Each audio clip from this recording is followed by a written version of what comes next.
Les damos la bienvenida a Escucha, un podcast de libros y sueños de Editora Educación Emergente, en el que divulgamos variedades editoriales y comentario social desde Cabo Rojo, Puerto Rico, con la aspiración de multiplicar nuestras audiencias acá y allá, fomentar la escucha atenta, liberar la lectura y leer la liberación.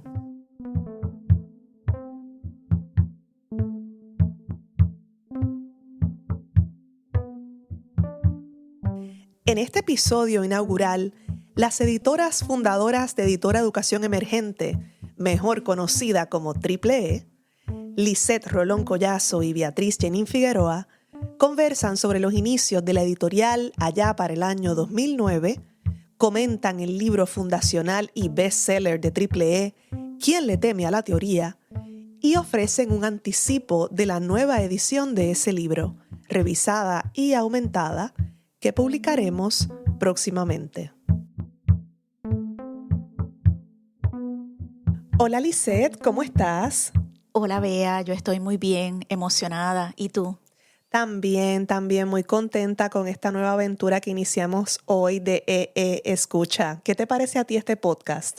Bueno, estoy esperanzada en que sea una nueva forma de llegar a nuestras lectoras, a nuestros lectores, a todas las personas que siguen nuestro proyecto y que de hecho han insistido en que exploremos otras avenidas y otras rutas para divulgar nuestros proyectos, para que nuestras autoras y autores puedan compartir sus creaciones y sobre todas las cosas para llegar a nuestras diásporas. Nos interesa mucho que esta nueva onda de Editora Educación Emergente llegue mucho más lejos que nuestras páginas.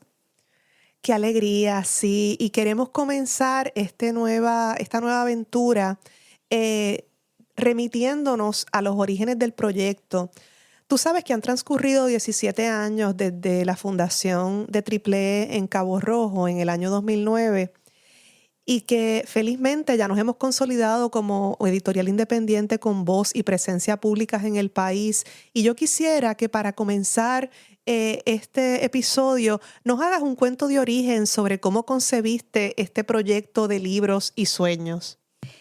Editora Educación Emergente es una aspiración, efectivamente es un sueño que perseguía mínimamente en sus orígenes 3 objetivos. En primer lugar, ser casa para voces emergentes, para propuestas retadoras, para miradas y lecturas de nuestro presente y sueños de nuestro porvenir que habitualmente no tienen foro en proyectos editoriales convencionales y comerciales. En segundo lugar, ser una editorial que cree y apuesta por la educación para toda la vida. La educación independiente, la educación autónoma, la educación que no termina en las instituciones y que puede y debe durar toda la vida. Así que es una editorial que se propone ser pretexto para la educación autónoma e independiente de toda la vida. Y en tercer lugar, nos interesaba ser una editorial que fuera accesible para todos los sectores socioeconómicos de la lectura, para aquellas personas que no necesariamente tienen el dinero para pagar un libro, pero sí tienen acceso a un dispositivo, sí tienen acceso a una computadora pública en donde pueden descargar los libros libres. Así que ese fue el fermento, esa fue la apuesta, ese fue el punto de partida o el origen de Editora Educación Emergente. De hecho, tan proyecto de regalo es Triple E que tu propuesta inicial era que fuera exclusivamente una editorial de publicaciones digitales de acceso libre, de publicaciones gratuitas, precisamente para radicalizar y democratizar aún más el alcance y el acceso a la lectura, al estudio y a la educación autodidacta en comunidad. ¿Cómo fue que pasó que eso se convirtió en una de las series editoriales, Libros Libres, a la que hacía referencia?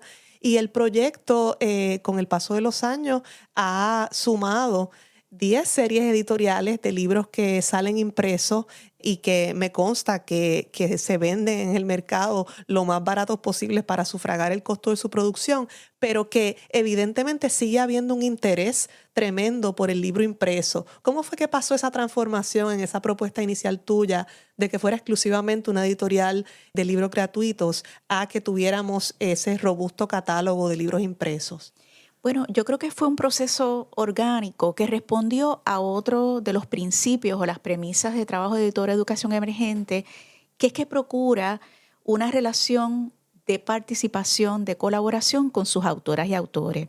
El proceso de producción de nuestros libros, el proceso de incluso imaginar cómo se van a ver nuestros libros, cuáles van a ser los soportes que tendrán, se lleva a cabo a partir de una conversación, de un diálogo con cada una de las autores. Y como bien menciona, hay un público, no solamente lector, sino un público de autoras y autores, una comunidad que ha sido maravillosa, generosa y que nos ha acompañado desde el principio, que cree, apuesta y todavía prefiere el libro objeto, ese producto, ¿verdad? Esa materialidad de la página, ese contacto físico, ese olor, ese aroma del libro que se toca, que se marca, que se señala y que se lleva a todas partes con mayor posibilidad de portabilidad que cualquier otro tipo de objeto. Y que no se le descarga la batería ni necesita conexión a Luma para funcionar. Qué gran tecnología, ¿no? Así es, así es. Así que la respuesta corta a esa pregunta que me haces me parece que tiene mucho que ver con el proceso participativo que tenemos con nuestras autoras y autores a la hora de decidir cómo se va a ver nuestro libro, cómo va a divulgarse nuestro libro y cuáles van a ser las diferentes formas en que ese libro va a cobrar vida para llegar a más personas. Entonces, en el proceso de participación con los autores, se fue, yo te diría que hasta imponiendo una fórmula híbrida. Tenemos muchas autoras y autores que prefieren el libro objeto, el libro impreso. Tenemos una comunidad también o una porción importante de nuestras autoras y autores que tienen un compromiso en sintonía con ese origen del editorial, de que sus libros eventualmente, una vez publicados de manera impresa, se conviertan en libros libres. Y de hecho, tenemos también autoras y autores que tocan nuestra puerta en absoluta conexión con ese sueño originario de que sus libros lleguen de manera gratuita a todas partes, que puedan tener acceso a dispositivos y a descargas de libros en PDF. Qué maravilla, Lisette, y qué alegría, reitero, haber compartido ese proceso contigo durante todos estos años y haber sido testigo y también co-gestora de esa transformación de los inicios de Triple E hasta esta parte, y de ver cómo se ha convertido en una editorial de referencia para muchos sectores en el país y más allá. Y uno de los aciertos de esas publicaciones digitales es también, yo sé que es también nutrir el perfil caribeñista y latinoamericanista que nos interesa muchísimo en el catálogo y los contenidos que tratamos de difundir en nuestra editorial. Volviendo al momento fundacional, Lisette, te quería preguntar sobre el libro ¿Quién le teme a la teoría? Manual de iniciación de teorías literarias y culturales, que también escribimos juntas, tú y yo, pero que fue inicialmente una idea y un sueño tuyo. Ese libro se publicó originalmente en el año 2010, que fue el año en que Triple E se inscribió oficialmente en el Estado Libre Asociado. Entonces yo quería que nos contaras un poco sobre el origen de ese libro y el sueño detrás de ese libro.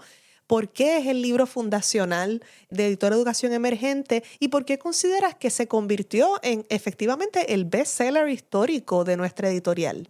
Bueno, de momento esperemos que haya otras y otros autores y autoras que emulen esa trayectoria de un libro que definitivamente no solamente coincide con los orígenes del proyecto editorial Editora Educación Emergente, sino que comparte, yo te diría, esas premisas originarias de las que te hablaba al comienzo de esta conversación. ¿Quién le teme a la teoría? Es un manual, como bien decías en su título, para iniciar a gente en teorías críticas y culturales de todos los tiempos, pero particularmente teorías críticas que parten desde los feminismos, los marxismos, las teorías estructuralistas, formalistas, para abordar, para analizar y para criticar no solamente textos literarios, textos culturales, sino también poder interrogar nuestro día a día, nuestra cotidianidad. Fue pensada originalmente para estudiantes de escuela superior, estudiantes universitarios, tanto subgraduados como graduados, pero en el fondo y en la actualidad, de hecho, nuestra mayor aspiración es que sea una herramienta de crítica, una herramienta que cultive la capacidad de todas y de todos de hacer preguntas, tanto a sus textos culturales como a su entorno cotidiano.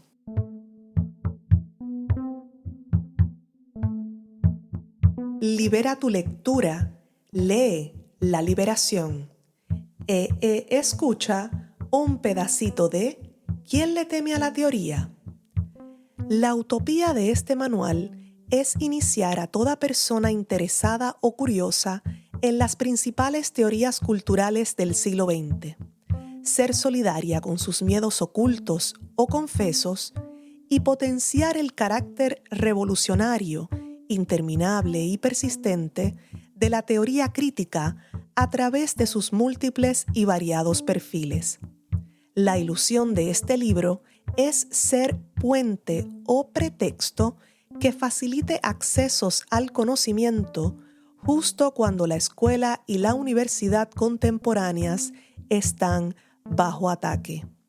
La lucha de este libro es, sencillamente, armar a quienes carecen de bibliotecas eruditas, educaciones bilingües y privilegiadas y caudales de lecturas y prácticas filosóficas, pero sospechan, están insatisfechos y quieren hacer algo creativo al respecto. La utopía de este proyecto parece idealista y en desuso. Desde esa aparente caducidad, este libro aspira a provocar un ejercicio librepensador del siglo XXI.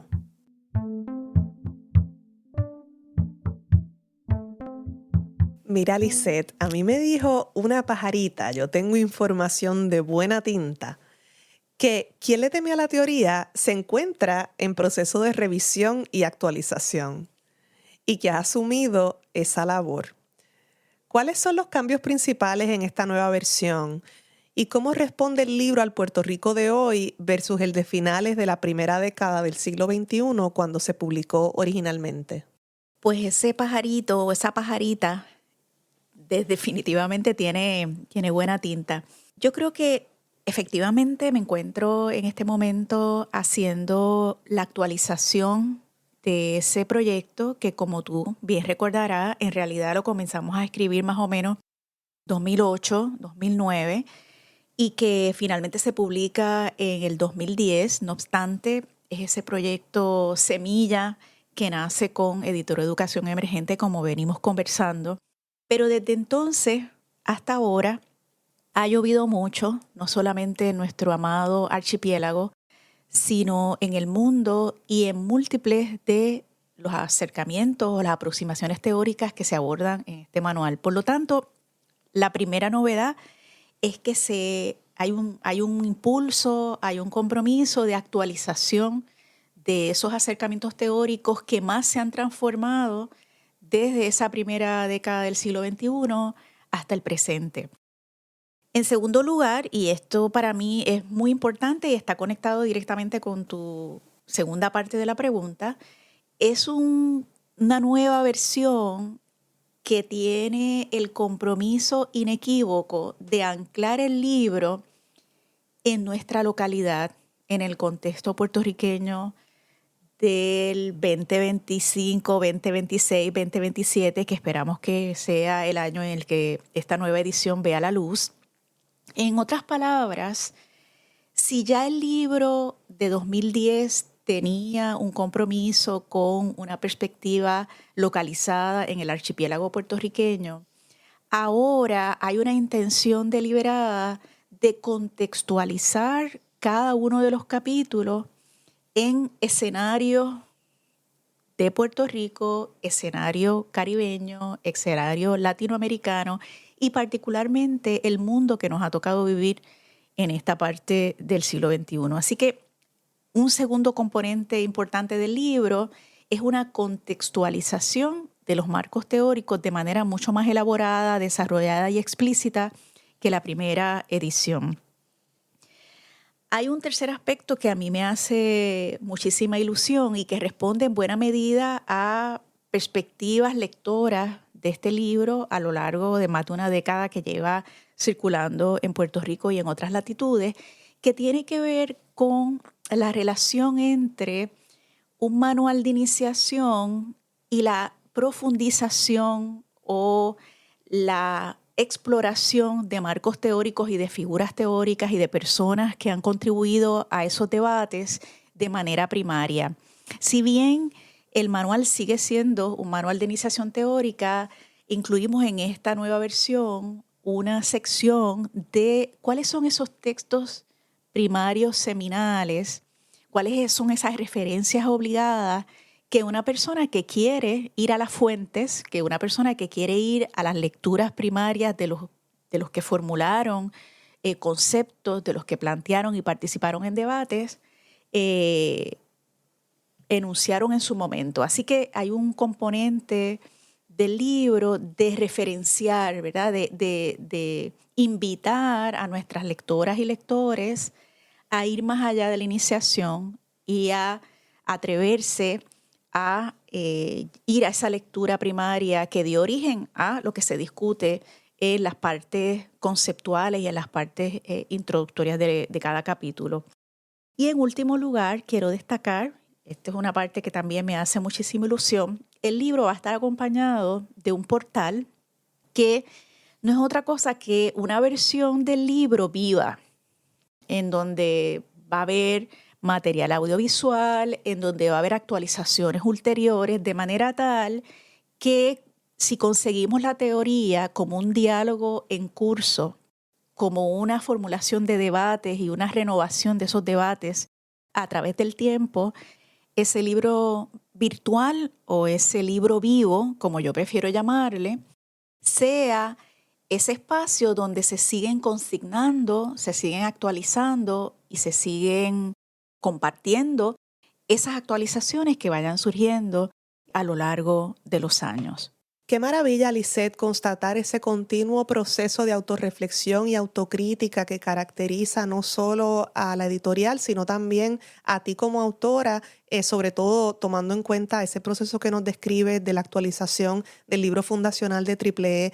También me parece bien importante destacar el perfil abiertamente político de nuestro proyecto editorial en Puerto Rico y cómo esas actualizaciones que tú describes y esas renovaciones de Quién le teme a la teoría responden en gran medida a las urgencias políticas y sociales del Puerto Rico contemporáneo, porque Quién le teme a la teoría y el catálogo de Triple E en pleno no es solamente un proyecto pedagógico en el sentido habitual de esa palabra, sino que es también un arma política para hacer mejores preguntas, para plantearnos modos más efectivos, amplios y colectivos de incidir y de accionar en el presente y para contribuir al sueño de ese otro Puerto Rico más justo, más solidario, más equitativo, más inclusivo. Así que me parece una extraordinaria noticia que se vaya a publicar esta nueva edición de Quién le teme a la teoría precisamente en este momento de la historia del país, que como sabemos estamos bajo un ataque inédito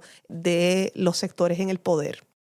Me parece genial que traigas a colación o que insistas, ¿verdad? Acentúe el perfil político de este primer proyecto, este proyecto semilla de nuestra editorial. Quiero, de hecho, puntualizar una actualización o una renovación que tiene esta edición y de paso virar la tortilla, ya que somos tortilleras, como debe ser, virar la tortilla para hacerte una pregunta a ti sobre lo que significó para ti ese proceso de escribirlo. A lo que voy es que ya la primera versión de este libro tenía una factura anticolonial en la medida en que miraba, visitaba y tomaba como punto de partida, situaba, yo creo que esa es la mejor palabra, el abordaje a estos marcos teóricos, estas teorías críticas, tanto del siglo XX, incluso del siglo XIX, desde Puerto Rico. Pues esa perspectiva, esa mirada anticolonial en esta nueva versión va a estar acentuada, no solamente por esa situacionalidad o por esa ubicación en la situación de Puerto Rico, sino porque miramos más allá de esos saberes eurocéntricos, esos saberes dominantes, del saber dominante de la modernidad, y nos atrevemos, y no solamente nos atrevemos, sino que nos salimos de ese marco limitante que ha sido la educación hegemónica a lo largo de toda nuestra experiencia colonial y exploramos voces de saberes fuera del contexto eurocéntrico y anglocéntrico que han predominado estas discusiones teóricas precisamente por el periodo que abarca el proyecto. Así que eso me parece importante, pero quiero escuchar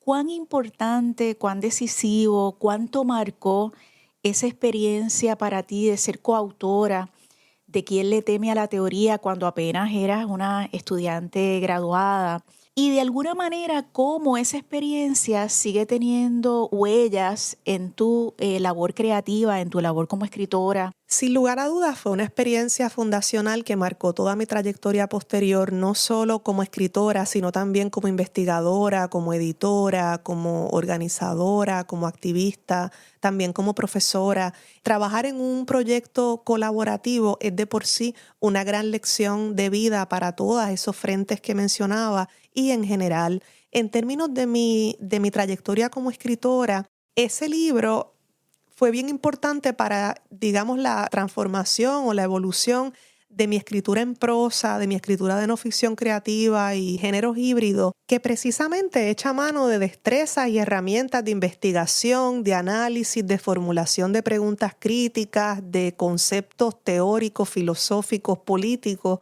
para acercarse al mundo y en mi caso al Caribe, a mi país, a mi propia existencia.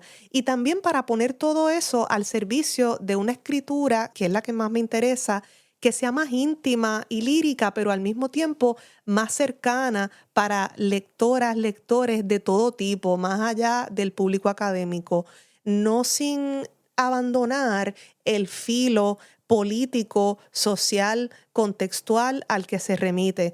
A mí me interesa sobre todo una escritura que transgrede las fronteras entre lo que concebimos tradicionalmente como arte y lo que concebimos como política. Y creo que Quién le teme a la teoría fue una piedra de toque y una fuente de inicio de ese tipo de creación en mi caso.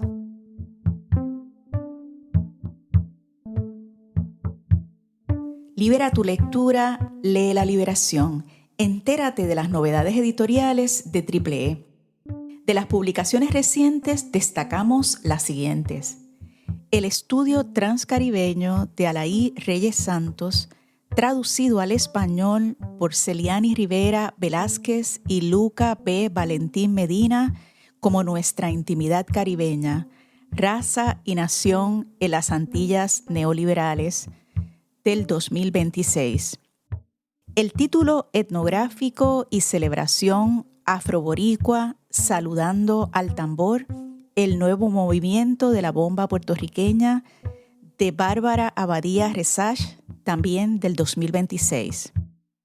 De Juan Otero Garaviz, El primoroso cantar, de Tite Curet Alonso, libro que celebra y comenta la trayectoria de nuestro gran compositor afro-puertorriqueño en el centenario de su nacimiento en el 2026, y Testimonio y análisis de Giovanni Roberto Cáez, UPR para el Pueblo, las huelgas estudiantiles de 2010 y 2011, publicado a finales del 2025.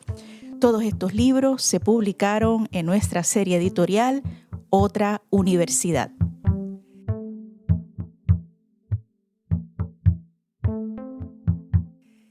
Entre los títulos de próxima publicación destacamos los siguientes.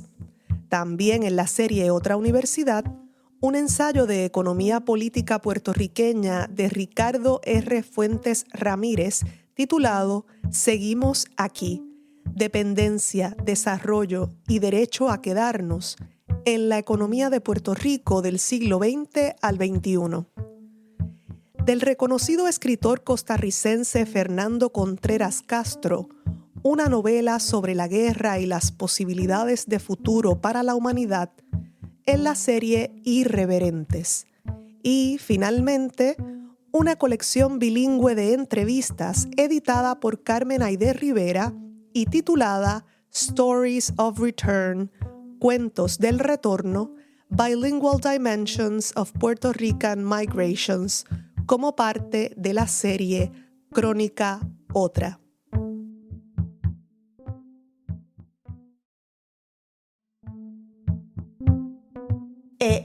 Escucha es una producción autogestionada de Editora Educación Emergente. El Fondo Semilla para la producción de este podcast fue una beca de la National Association of Latinx Arts and Culture, NALAC, en 2025-2026. La banda sonora es del artista puertorriqueño Ego. Gracias por escucharnos en tu plataforma de podcast favorita y por compartir nuestro trabajo. Hasta la próxima. Libera tu lectura, lee la liberación.